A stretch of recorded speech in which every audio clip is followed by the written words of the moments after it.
So, probably the first thing I would say is if you're just wanting to sell your house to make money, it's probably not the right decision. Why is that?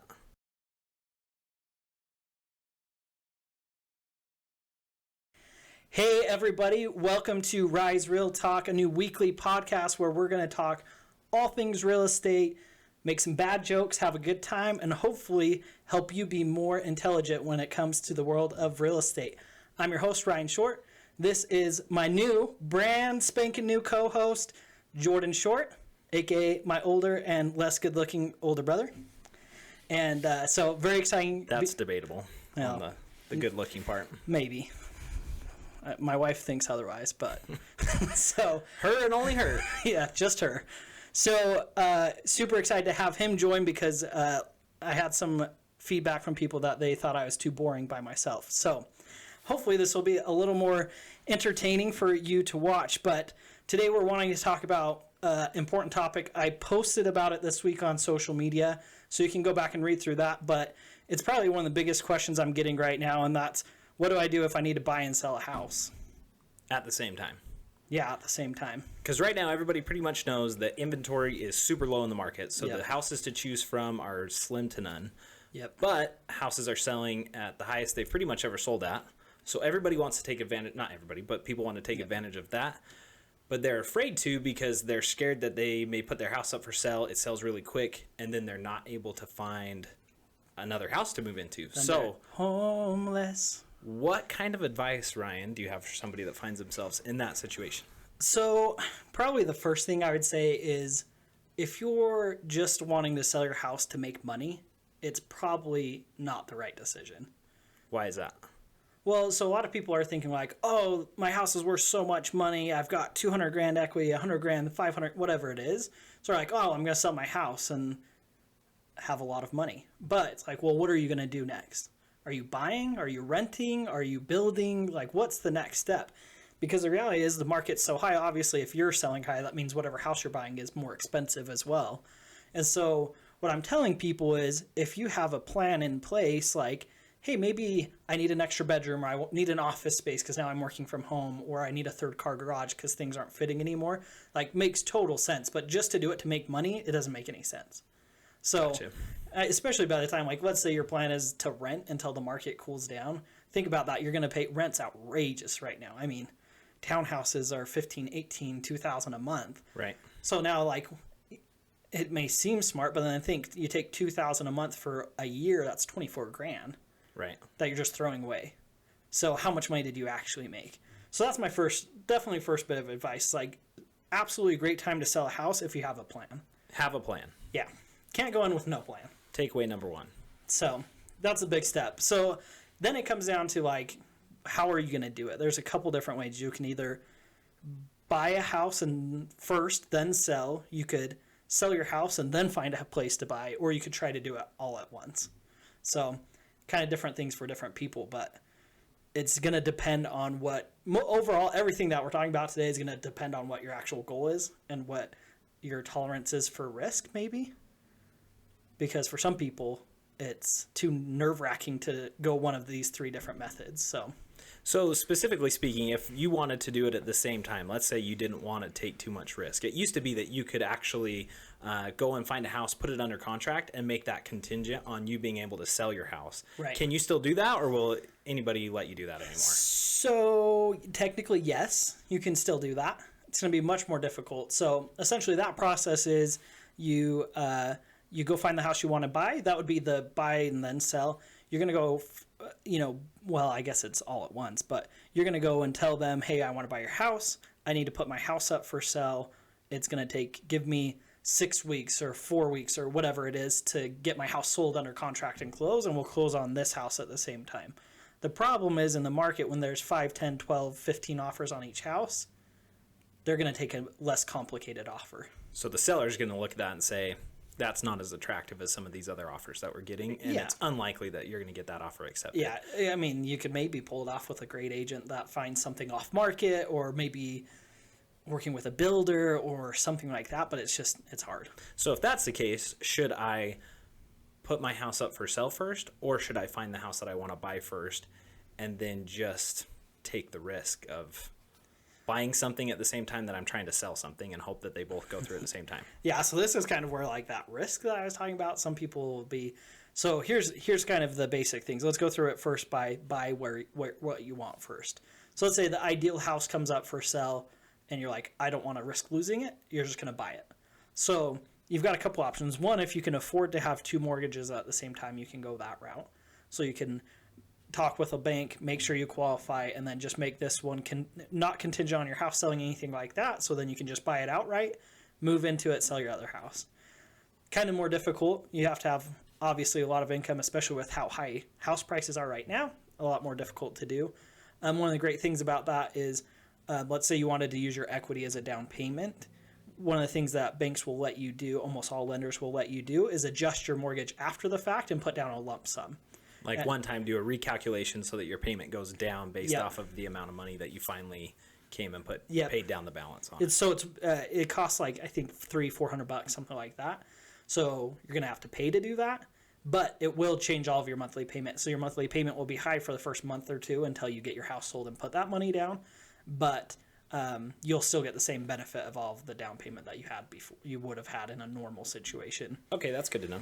So that's pretty normal. The other ways you can do it is, the main other way is you're going to go get an investor to pay cash for the house for you. So essentially you're getting a loan from an investor, but they're way less strict on any of the lending like a bank would. So they're just going to say, hey, yeah, that house works great. We are totally comfortable with you. We know your house is going to sell super fast. So it's a higher interest rate. Expect anywhere from 8 to 10 to 12%. And you're going to pay 1 to 2% of the loan amount up front as well. So it's expensive. But if your house is going to sell super fast, you're not going to pay that interest for a long time. Right. So that's the best way to compete with other offers, because then you could make it not contingent on financing, not contingent on an appraisal, anything like that. You become very competitive. So a lot of times agents will mistakenly call that a cash offer. It's not technically a cash offer, but it has the same appeal as a cash offer. Gotcha. So I know everyone's talking about, like, right now there's all these cash offers on the market, and it's like California people coming. They're not coming to Logan. There's some, but not like that. And a lot of people are using this strategy to pay cash. But it's not actually cash. Not actually cash. It's an investor. Just they've borrowed it from something that's non-traditional, not a bank. Yes. But it's quick, so they act like it's cash. Yeah, and so, even real estate agents will say, like, hey, great news, we got a cash offer, but it's like, it's not a cash offer. But great option. And then what happens is, once you close on that, we put your house on the market, we advertise your house, get it under contract, sell. When that sells, now you're going to refinance your new home totally like a normal refinance. To pay off that To pay off that you used to, to pay off your cash that you actual had. loan. Yeah. Nobody can see our air quotes Yeah. on the podcast. Well, if they're watching on video, I guess they could see their cash. But yeah, so that's a great strategy to go if you're trying to be competitive with lots of offers, or if you found your dream house and it's like, I have to have it. You're going to pay a little bit more, but usually if there's multiple offers, you can negotiate a little bit lower price since you're more competitive on terms than the other houses would But it be. gives you the ability to actually do something versus just sitting and Yep. waiting or something else. So one strategy too that you actually did for us a couple months ago when we sold our house that I really liked was we put our house up for sale, and the house we wanted to move into wasn't going to be ready for a few weeks after we wanted to close on it. So Yep. you worked out an agreement with the people buying our house from us that we could actually live rent-free in our house that we just sold to them for 3 or 4 weeks after the Yep. closing date. So is that something that's super common? Is that feasible? Yeah, so that's still super common right now, whereas it's still such a good seller's market that buyers are just like, fine, whatever, stay a month, stay 2 months. And it gives you time, right? It gives you time. If you haven't found something new yet, or there's something but it's not available, you need a little more time to close. Yep. I liked the time aspect. Yeah, so, for people that are more picky, more particular about the house they're going to want. Are you calling me picky? No, I mean... We'll say it was my wife. She's the picky one. Yeah, we can blame Kara that she's picky. But no, just like in a situation where it's like you're not sure if the house you want is going to come up during that 1 month, 2 month period, this is where people could, it'd be stressful, right? Because they're going to say, oh, I've only got a month to find the house I want. And that's just not enough time if you're picky. Yeah. Like, if you're like, oh, I can only live in Clarkston. Like, good luck on a house coming for sale in Clarkston during the 30 days that you want to buy. Right. So, but this is great if, you know, you've seen multiple houses and you're open to different cities or different locations and you're like, you know what, I know we're going to find something we want. That's fine. Go that route.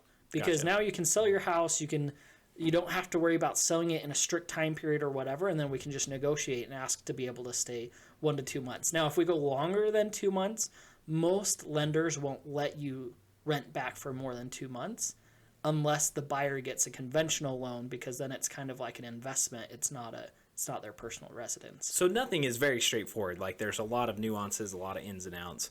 In fact, some of these strategies sound a little bit complicated. So yeah. In reality, if somebody is in a situation where they want to take advantage by selling right now, but they're not sure if they're going to be able to find a house, they should really just come and talk to you. Yeah. Because every situation is going to be unique. Everybody's going to have different needs, different goals. Yep. And so the reality is they need to sit down with you, make a game plan, see what's out there in the market, and then decide what they're going to do from there, right? Yeah, exactly. Because it's like the market's going to stay hot. So it's not like you have to act right this second.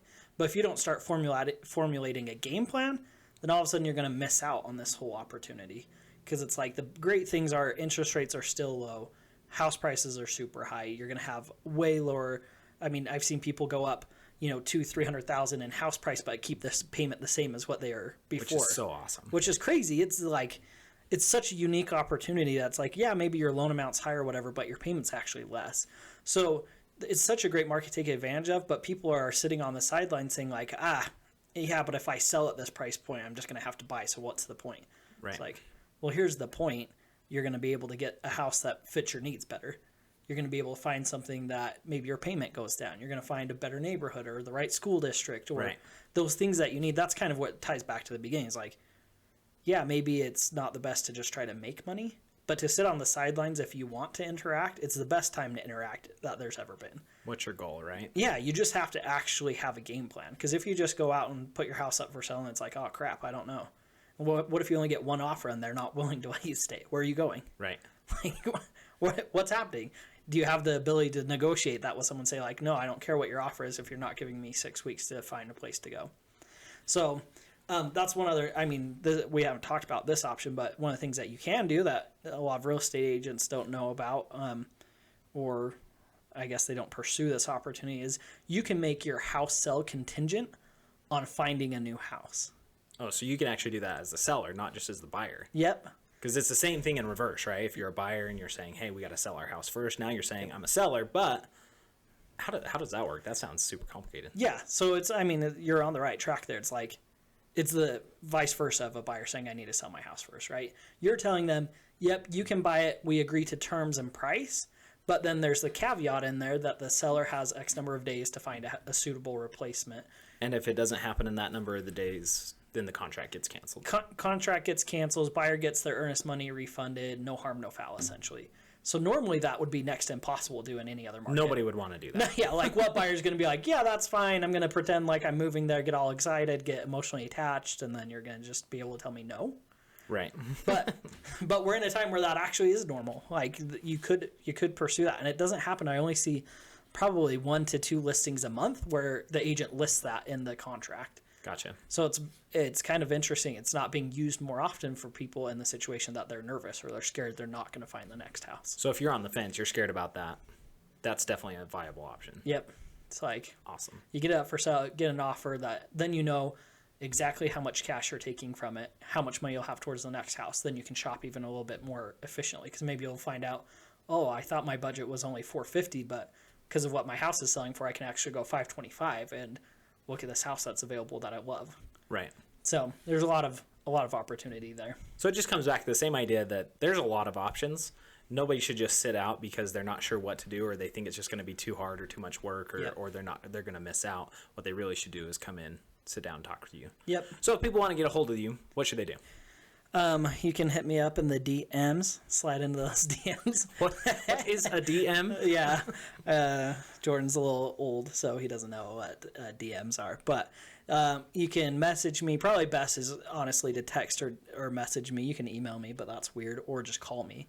It's like I know. Do people email still? I don't. There's some people. We're in Cache Valley. There's people that like to email. So I prefer either a text or a call. But my cell phone's 801-755-2552. Awesome. So text or call, but either way, some people are more personal, want to meet in person. Some people like to text. Some people want to call. Whatever it is, I'm super easy, and we can actually start working through that. To actually really go through your situation, it's probably better to talk than to text, but Yeah. we can text basic questions and stuff. Pretty easy. Okay, awesome. That Okay, answered all my questions. great. Well, if you are interested, hit me up. If you have other questions or topics you want us to cover in the podcast, just comment, let us know so that we can make sure we're always providing good information, and we will see you next week. Sweet. Burr, burr, burr. Bop, bop, bop.